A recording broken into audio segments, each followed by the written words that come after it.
This is just a short summary of Chapter 2 from my book, 21 Things You Need to Know About Money, and this chapter is titled Budgeting.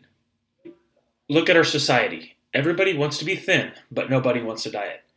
Everybody wants to live long, but very few will exercise. Everybody wants money, yet seldom will anyone budget or control their spending. That's a quote from a well-known author, John Maxwell.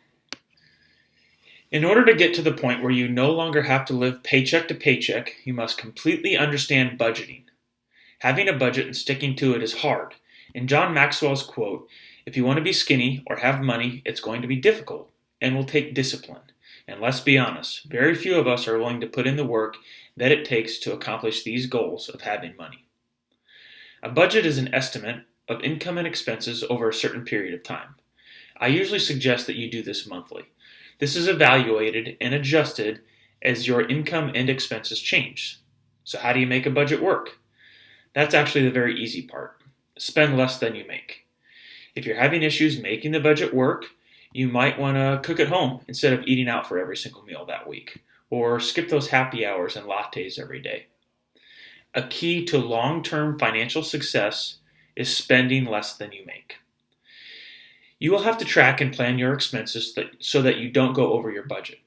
Once you have run a budget successfully for a year or two, you should get the hang of it, and then at that time you shouldn't actually have to track it anymore. It will become a habit so that you don't spend money on unnecessary things that you don't need after you have this budgeting skill down. A budget tells us what we can't afford, but it doesn't keep us from buying it.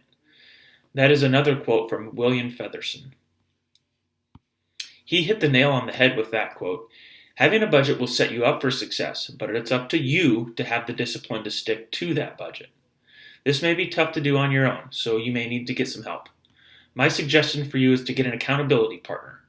This is someone with who you can review your budget and spending habits. It can be your spouse or your financial advisor. Whoever this is, make sure you review your budget with them at least 3 to 4 times a year so you're making sure that you're staying on track. Here's some to-dos for you. Set a budget and stick to the budget.